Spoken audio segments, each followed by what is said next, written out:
জুলাই গণঅভ্যুত্থানে আওয়ামী লীগ সরকারের পতনের পর গত ১০ মাসে সারা দেশে ৩,৫৯,৭৯৮ জনকে গ্রেপ্তার করেছে আইনশৃঙ্খলা বাহিনী।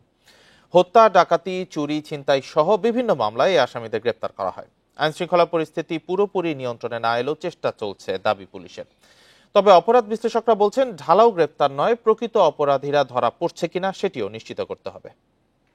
এই ঈদে জামা জুতো অ্যাক্সেসরিজের ডিসকাউন্ট।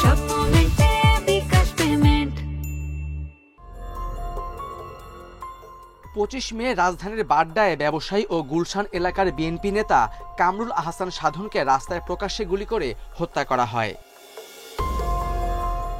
এর ঠিক এক সপ্তাহ আগে মগবাজারে দিনে দুপুরে এক যুবককে চাপাতি দিয়ে কুপিয়ে ব্যাগ ছিনতাই করে দুর্বৃত্তরা। গত এক মাসেই সারা দেশে প্রকাশ্যে হত্যা, ছিনতাই ও কোপানোর ঘটনা ঘটেছে শতাধিক। পরিস্থিতি নিয়ন্ত্রণে ধরপাকড়ও চলছে।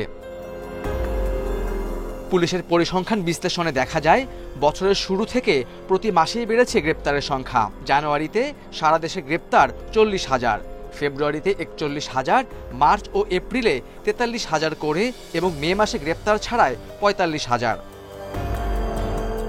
জুলাই অভ্যুত্থানের পর পুলিশের ওপর হামলার ঘটনায় মনোবল ভেঙে পড়লেও এবার ঘুরে দাঁড়ানোর চেষ্টায় বাহিনী।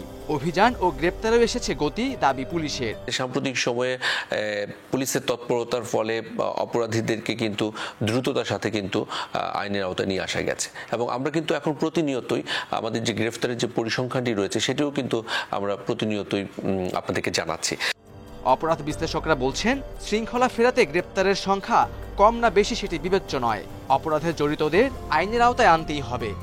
এটা আমাদের স্বীকার করেই নিতে হবে, শুধু বাংলাদেশের প্রেক্ষাপট না, বৈশ্বিকভাবেই যে কোনো সমাজ, যে কোনো দেশের প্রেক্ষাপটে যেখানে আইন শৃঙ্খলা বাহিনীর ঘাটতি থাকবে সেখানেই অপরাধীদের দৌরাত্ম্য বাড়বে। বাংলাদেশে এখন এই বাস্তবতা, এক পরিস্থিতি আইন শৃঙ্খলা বাহিনীর নিয়ন্ত্রণে নেই। ডিএমপি এবং পুলিশের হেডকোয়ার্টার থেকে যাই বলা হোক না কেন, বাস্তবে যা ঘটছে আর পুলিশের বক্তব্যের সাথে আসলে কোনো মিল নেই। এছাড়া বিভিন্ন স্থানে সেনা অভিযানও অব্যাহত। গেল আগস্টের পর থেকে এ পর্যন্ত শীর্ষ সন্ত্রাসী সহ ১৪,২৬৬ জনকে গ্রেপ্তার করেছে সেনাবাহিনী। Khaled Raihan, independent news, Dhaka.